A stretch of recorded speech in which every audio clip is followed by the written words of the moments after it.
지금 증시가 많이 오른 이유가 기대감 때문에 그렇거든요. 시장이 연착륙을 기대하고 있고 분위기가 정말 그렇게 흘러가니까 이제 내년에 정말 연착륙이 된다라고 가정하고 증시가 먼저 달렸어요. 이게 비슷했던 시기가 2022년 8월 달이랑 올해 상반기 두 번이 그랬고 이번이 지금 세 번째입니다. 그때와 지금이 다른 거는 물가가 계속 내려가고 있다는 점입니다. 그리고 금리 인하 기조로 바뀔 게 분명하다는 점이죠. 그래서 1, 2차 상승 때와 다르게 조건이 훨씬 더 좋다. 그러면서 증시랑 코인이 모두 상승했습니다. 이번에는 승리가 맞다고 확신을 하는데 이 승리가 정말 쉬운 게 아닙니다. 변수라는 게 작용하는 거거든요.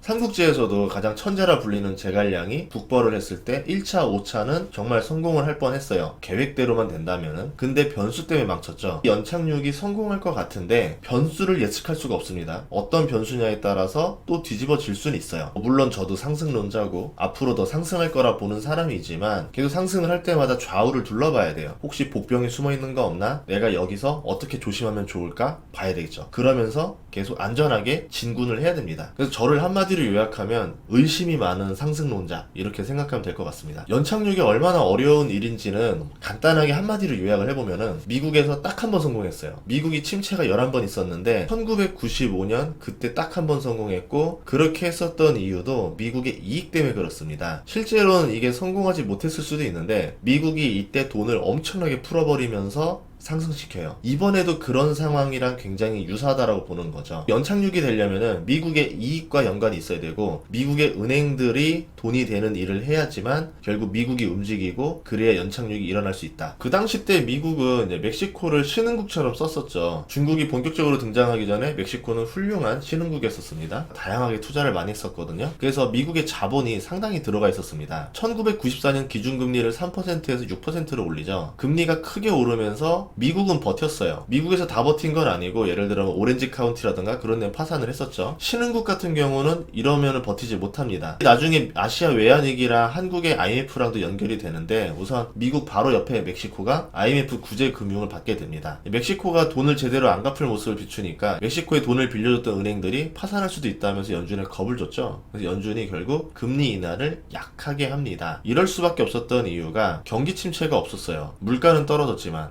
그래서 6%에서 0.25% 정도 왔다가 5.5까지 갔다가 한 두세 칸 정도만 떨어뜨립니다. 지금 우리가 2024년을 생각하는 게 딱 이런 상황인 거죠. 금리가 생각보다 많이 떨어지지 않을 것이다. 그러면 증시가 내릴 것이다? 아니죠. 이때 증시가 4배 가까이 올랐었거든요. 지금처럼 미국 경기가 나쁘지 않은 상태이기 때문에 금리가 5년까지 갔었어요. 결국 2001년에 IT 버블이 터지면서 기준금리를 제로까지 내리는 일이 벌어졌죠. 그러니까 결국 이럴 때는 써먹을 수 있다는 거예요. 그렇기 때문에 연준도 금리 인하를 쉽게 하지는 않을 것이다 라고 보는 거고 진짜 많이 한다라 그러면은 내년 말에 4.0까지 정도 보고 있어요. 지금 시장에서도 원래는 5.0까지 봤는데 4.0까지 많이 내려왔죠. CPI빨로 내려올 수 있는 수준은 그 정도밖에 안 된다라는 겁니다. 당시에 고금리임에도 연착륙이 가능했었던 이유는 돈을 엄청나게 풀었어요. M2 증가율이 계속 증가합니다. 그동안은 그러지 않다가 갑자기 돈을 증가시키니까 연준이 은행을 시켜서 돈을 엄청나게 풀고 은행들이 다시 또 대출로 돈을 잔뜩 풀죠. 금리가 높아도 경기가 괜찮으니까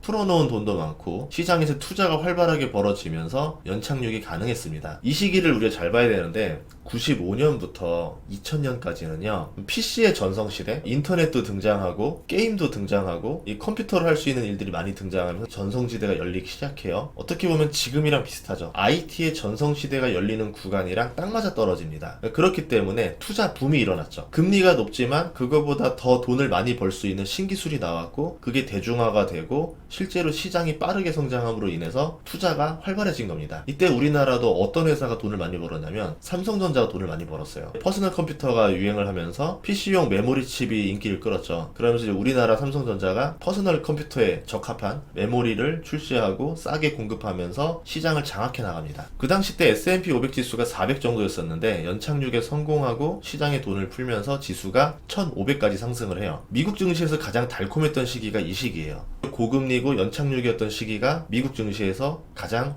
호황했던 시기이기도 합니다. 그러니까 IT 버블까지 만나면서 나스닥은 훨씬 더 심했고 S&P 500도 이런 분위기였다라는 거죠. 그러면 지금이랑 복사해서 생각을 해보면은 AI로 인해서 우리가 생각하지 못했던 새로운 산업들이 나오고 거기서 부가가치가 다시 창출이 되고 이런 증시들을 모은 뭐 기술주라던가 이런 것들을 모은 나스닥이라던가 빅테크라던가 이런 기업들이 S&P 500 지수보다 초과 상승을 할 가능성이 있다. 이렇게 볼 수 있는 거죠. 아시아 국가들도 보면은 그 당시 때 샴페인 터트리고 좋았어요. 근데 증시는 달라요. 아시아 증시는 이때가 가장 어려웠던 보릿고개가 됐었고 미국 증시만 계속 올랐습니다. AI 관련된 것들을 쥐고 있는 기업은 대부분 미국에 다 있죠. 아시아 국가들은 제조업이기 때문에 여기서 수혜를 얻지 못할 수도 있다는 거예요. 그래서 내년 증시는 미국 증시가 좋을 가능성이 높다. 실제로 미국 증시 중에서도 빅테크 위주로 오른 이유가 이런 이유다라고 생각을 합니다. 1990년대처럼 이번에 증시가 오르려면 몇 가지 조건이 필요한데 AI 같이 신기술 등장으로 새로운 산업이 투자가 활발해져야 된다. 두 번째, 물가가 하락해야 된다.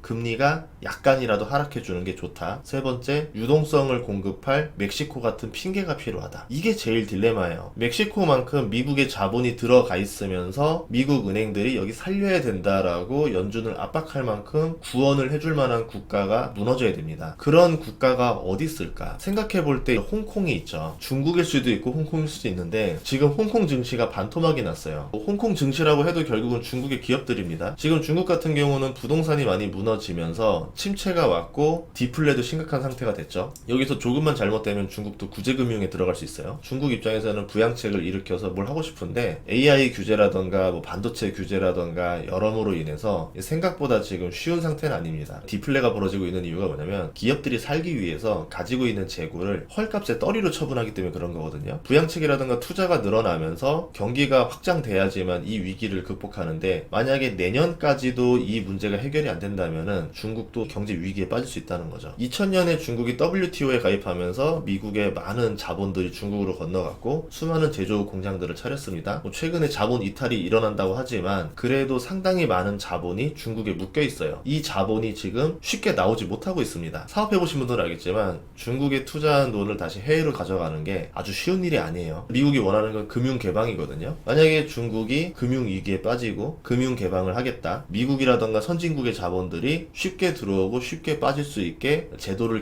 개선하겠다라고 하면은 이거를 핑계로 미국이 구제 금융을 도와주고 실제로 많은 은행들이 대출을 일으켜서 유동성을 지원해 주겠죠. 그렇게 되면은 중국의 경기가 다시 한 번 더 활성화가 될 겁니다. 부동산도 한 번 더 부양이 될 거고 그 타이밍에 미국은 자본을 쉽게 빼내겠죠. 그 이후부터가 중국의 위기가 올 수 있다고 보는 거예요. 서양 자본이 싹 빠지고 나면은 경제 위기, 부동산 위기, 부채 위기가 동시에 터질 수 있기 때문에 중국 입장에서는 미국의 목줄이 잡히는 상태가 되는 거죠. 그래서 과거처럼 패권 싸움을 하기가 쉽지 않을 겁니다. 당장 다음 달 1월 13일에 대만 총통 선거가 돼봐야 알 것 같은데 대만이 친미 정부를 택할 거냐 친중 정부를 택할 거냐에 따라서 미국의 결정이 바뀔 것 같고 그 이후에나 미중 정상회담이 열릴 것 같아요. 그리고 미국이 유동성을 풀 거라고 제가 생각하는 이유 중에 하나가 미국의 입장을 보면은 지금 굉장히 부채가 과도합니다. GDP의 8%에 달하는 적자를 내고 있는 상태거든요. 채권 금리가 비쌀수록 연준이 내야 되는 비용은 커져요. 그리고 미국은 계속 부채가 필요합니다. 내년에는 대선이 있고 다음 해에 뭐 트럼프가 되든 바이든 2기가 되든 새로운 정책이 또 필요하죠. 돈을 찍어내기 위해서는 금리를 다소 인하할 필요가 있고요. 재정 부담을 조금이라도 덜어낸 상태에서 유동성 공급을 할 가능성이 더 높다고 보는 거죠.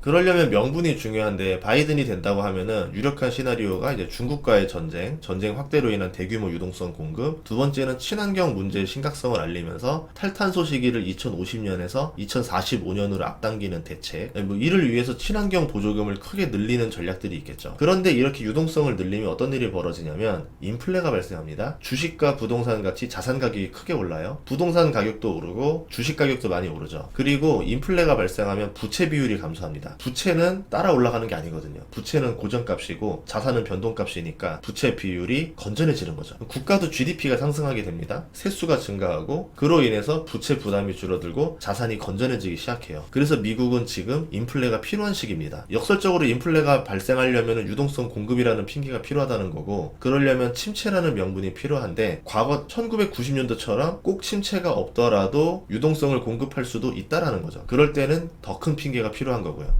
연준이 침체 없이 금리를 인하했던 사건이 두 번 정도 있었어요. 1967년. 그것 때문에 70년대 스태그플레이션을 맞이했었거든요. 그래서 연준에서 그렇게 좋아하는 상황은 아닙니다. 악명을 다 뒤집었을 수도 있기 때문에. 그래서 적당한 침체가 필요한데 2024년 상반기라도 약간의 침체의 뉴스, 시그널이 필요하다라는 거죠. 기업의 실적 둔화라던가 고용 둔화라던가 미국의 저축률 하락이라던가 카드 연체율 증가라던가 여러 가지 문제들이 나오기 시작하는데 그런데 침체가 아주 커 보이진 않아요. 오히려 90년대처럼 것처럼 큰 침체 없이 연착륙에 성공할 가능성이 훨씬 더 높다라고 보는 거죠. 이렇게 되든 저렇게 되든 간에 지금의 조건들은 상당히 연착륙에 가까워져 있고 연준이 유동성을 더 공급한다면 과거처럼 증시가 크게 오를 수도 있는 상황이 된다는 거죠. 그래서 대세 상승장이 온다, 내년에 증시가 좋을 것 같다, 이런 이야기들을 했던 겁니다. 근거가 없이 이야기한 것들 아니에요. 오늘 CPI가 발표하고 내일 PPI 그리고 연준의 금리 결정, 점도표까지 굵직굵직한 이벤트가 있으니까 이런 내용들을 이해하시고 나서 파월의 발언을 보면은 조금 더 쉽게 이해가 될 겁니다. 만약에 CPI가 오늘 밤에 2.9가 뜬다면 이런 분위기가 훨씬 더 가세가 될 거고, 만약에 그렇지 않다라 그러면은 금리 인하 조금밖에 못하게